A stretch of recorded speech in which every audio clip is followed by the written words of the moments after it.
வணக்கம். மாலை முரசு செய்திகளை விரிவாக பார்ப்பதற்கு முன் தலைப்புச் செய்திகளை பார்க்கலாம். 3 மாதம் கூட தாங்குமா என்ற கேள்விக்குறியோடுதான் இந்த ஆட்சி நடக்கிறது. மாற்றுக் கட்சியில் இணையும் நிகழ்வில் திமுக தலைவர் ஸ்டாலின் பேச்சு. நடந்து கொண்டிருக்கக்கூடிய ஒரு ஆட்சி எப்படிப்பட்ட ஆட்சி என்பதை பற்றி எல்லாம் நான் அதையும் சொல்ல வேண்டிய அவசியம் இல்லை. ஏற்கனவே இந்த ஆட்சி பொறுப்பேற்ற நேரத்தில் சொன்னேன், 6 மாதத்துக்கு நான் இதை பற்றி நான் பேச போவதில்லை. ஆனால் 6 மாதத்துக்கு முன்னாடியே பேச வேண்டிய ஒரு சூழ்நிலை வந்து விடுமோ என்ற அச்சம்தான் இன்றைக்கு இருந்து கொண்டிருக்கிறது. வந்து விட்டது. அதை பலர் பேசிக் கொண்டிருக்கிறார்கள். இந்த விமர்சனங்களாக வந்து கொண்டிருக்கிறது. 6 மாதம் இல்லை, 5 மாதம் இல்லை, 4 மாதம் இல்லை, 3 மாதமாக தாங்குமா என்ற ஒரு கேள்விக்கு ஆட்சி.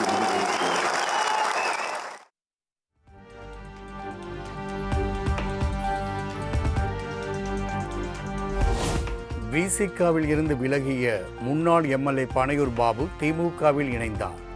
அண்ணா அறிவாலயத்தில் திமுக தலைவர் மு.க. ஸ்டாலின் முன்னிலையில் திமுகவில் ஐக்கியமானார்.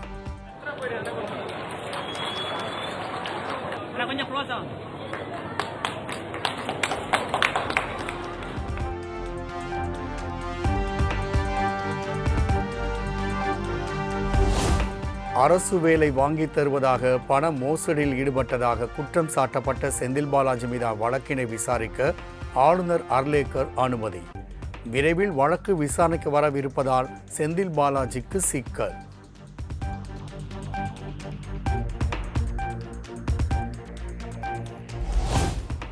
பென்ஸ் படத்தின் படப்பிடிப்பு பணிகள் வரும் 10ஆம் தேதி முடிவடைய உள்ள நிலையில் ஜூன் 11இல் முக்கிய அறிவிப்பை வெளியிட உள்ளேன்.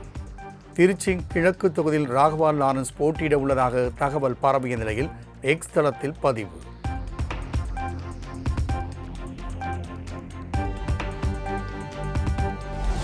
பலமுறை ஃப்ளாப் ஆன படத்தை வேறு பெயரில் ரிலீஸ் செய்தால் எப்படி எடுபடும்? அண்ணாமலையின் புதிய இயக்கம் குறித்த கேள்விக்கு அமைச்சர் அருண்ராஜ் பதில். பாஜக பல விதங்களை முயற்சி பண்ணி தமிழகத்தில் தொடர் தோல்வினால திருப்பி இன்னொரு முயற்சி எடுத்திருக்காங்க. இப்போ நார்மலாக ஹிட்டான படம் ரீரிலீஸ் ஆனாலே மக்கள் பார்க்கறதுக்கு வர மாட்டாங்க. ஒரு சில பேரோட படம் தான் ரீரிலீஸ் பண்ணால் பார்க்க வருவாங்க. ஏற்கனவே பல முறை ஃப்ளாப் ஆன படத்தை திருப்பி வேறு பேர் ரீரிலீஸ் பண்ணால் அது எப்படி எடுபடுன்னு தெரியல. கண்டிப்பாக தோல்வி நிச்சயம்தான்.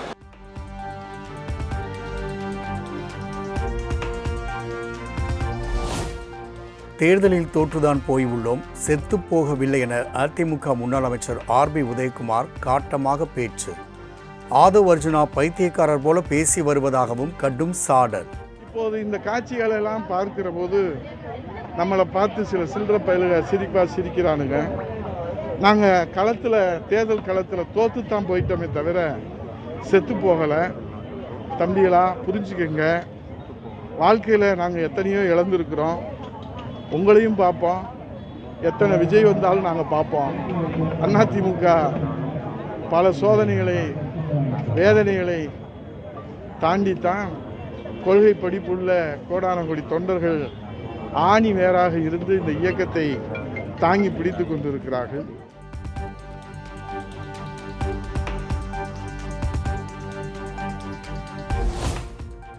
ஏஐ தொழில்நுட்பத்தை கொண்டு கருணாநிதி, முதல்வர் விஜய் ஆகியோரை இழிவுபடுத்தக்கூடாது. அநாகரிகமான குற்றங்கள் நேரும்போது சமூகம் ஒட்டுமொத்தமாக இணைந்து கண்டிக்க வேண்டுமென சிபிஐ மாநில செயலாளர் வீரபாண்டியன் வலியுறுத்தார்.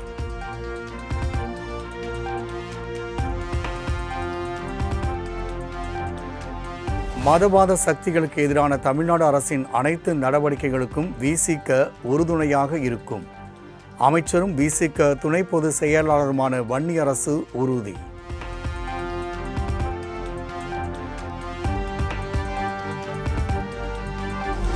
திருப்பரங்குன்றம் தீப விவகாரத்தில் பழைய நடைமுறையை தொடரும் என்ற அரசின் அறிவிப்புக்கு கம்யூனிஸ்ட் கட்சிகள் வரவேற்பு.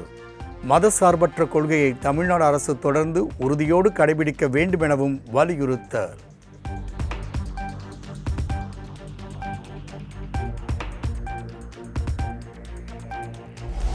ஸ்மார்ட் மீட்டர் திட்டத்தை தமிழ்நாடு அரசு கைவிடுவதாக தகவல். மின் வாரியத்தில் அடுத்தடுத்து ஊழல் புகார்கள் எழுந்து வருவதோடு ஸ்மார்ட் மீட்டர் திட்டத்திற்கு 20,000 கோடி ரூபாய் செலவாகும் என்பதால் கைவிட முடிவு.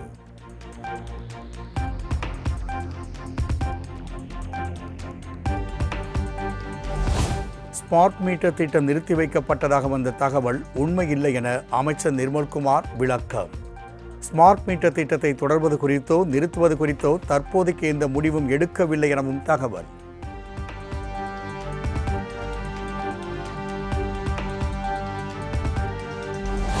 சென்னையில் வீட்டு உபயோக சமையல் கேஸ் சிலிண்டர் விலை 29 ரூபாய் உயர்வு.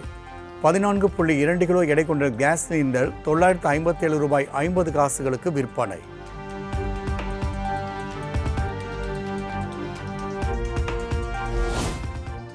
எரிவாயு சிலிண்டர் விலை உயர்வை உடனடியாக வாபஸ் பெற வேண்டும். மத்திய அரசுக்கு தமிழக காங்கிரஸ் கமிட்டி தலைவர் செல்வ பெருந்தகை வலியுறுத்தல்.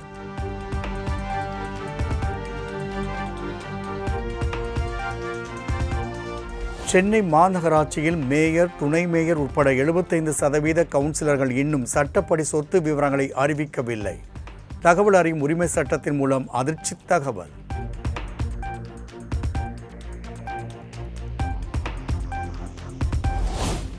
தமிழகம் மற்றும் புதுச்சேரியில் இன்று முதல் அதிகபட்ச வெப்பநிலை 2 முதல் 3 டிகிரி செல்சியஸ் வரை படிப்படியாக குறையக்கூடும்.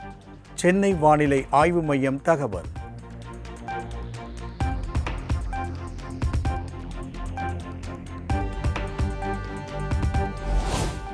கோவையில் 2வது வாரமாக களைகட்டிய ஹாப்பி ஸ்ட்ரீட் நிகழ்ச்சி. இளைஞர், இளம்பெண்கள் ஏராளமானோர் கலந்து கொண்டு ஆடிப்பாடி உற்சாகம்.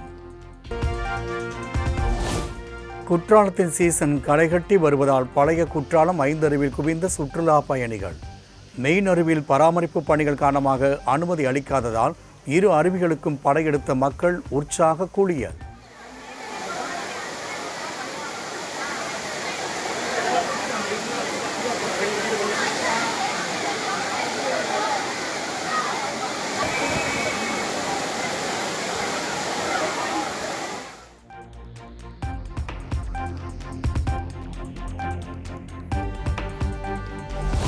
ஞாயிறு விடுமுறை தினத்தை முன்னிட்டு திருச்செந்தூர், பழனி, திருத்தணியில் உள்ள முருகன் கோவில்களுக்கு படையெடுத்த பக்தர்கள். நீண்ட வரிசையில் பல மணி நேரத்திற்கு மேலாக காத்திருந்து சாமி தரிசனம். பாடும் பொழிலின்றி வேறு இல்லை, என்னை காக்க உனை இன்றி யாரும் இல்லை. உன்னை பாடும் பொழிலின்றி வேறு இல்லை, என்னை காக்க உனை இன்றி யாரும்.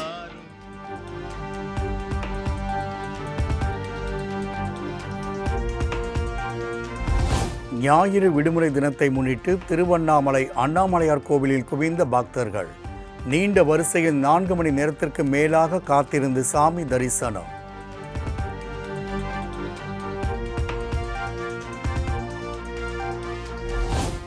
நெல்லை மாவட்டம் சீதப்பநல்லூர் அருகே கல்லூரி மாணவர்களுக்கிடையே ஏற்பட்ட மோதலில் 2 அரிவாள் வெட்டு.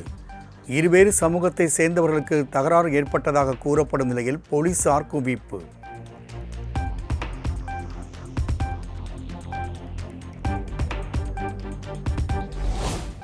சேலம் மாவட்டம் வாழப்பாடி அருகே காலையிலேயே சட்டவிரோதமாக மது விற்பனை. வாழப்பாடி காவல் நிலைய போலீசாருக்கு தகவல் கொடுத்தும் லஞ்சம் வாங்கிக் கொண்டு மது விற்பனையை கண்டு கொள்ளவில்லை என பொதுமக்கள் குற்றச்சாட்டு.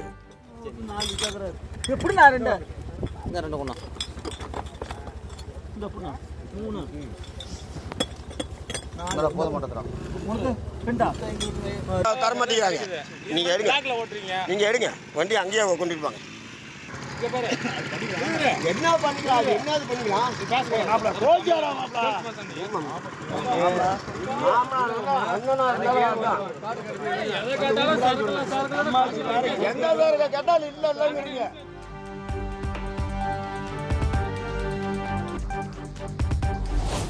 திருப்பத்தூர் மாவட்டம் ஆம்பூர் நகராட்சியில் கடந்த 15 நாட்களாக குடிநீர் வராததால் பொதுமக்கள் சாலை மறியல். காவல்துறையினர், நகராட்சி அதிகாரிகள் நடத்திய பேச்சுவார்த்தையின்படி போராட்டம் வாபஸ்.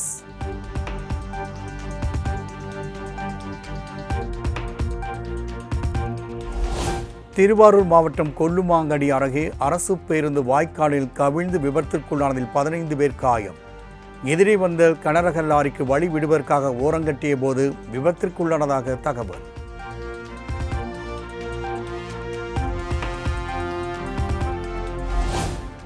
ஆந்திர மாநிலம் புட்டபர்த்தி சத்ய சாய்பாபா மகா சமாதியில் வெனிசுலா அதிபர் டெல்சி ரோட்ரிக்ஸ் பிரார்த்தனை.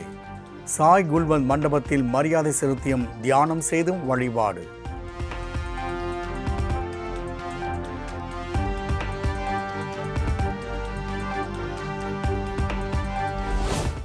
கர்நாடக மாநிலம் பெல்லாரியில் வெளுத்து வாங்கிய கனமழை. மருத்துவமனைக்குள் மழைநீர் புகுந்ததால் நோயாளிகள் கடும் அவதி. ಇದೇನೋ ದೊಡ್ಡ ರಾಜಕಾಲುವೆ ಹಾಗೆ ನೀರು ಹರಿತಾ ಇದೆ. ಎಲ್ಲದರಲ್ಲಿ ನೀರೇ. ಈ ಡೈರೆಕ್ಟರ್ ಏನ್ ಕೆಲಸ ಮಾಡ್ತಿದ್ದಾರೆ?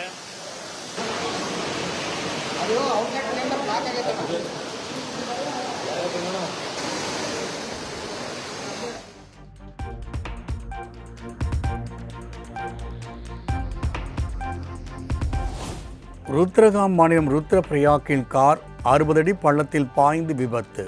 மீட்பு படையினரின் கடும் முயற்சிக்கு பின் 5 பேர் காயங்களோடு மீட்பு.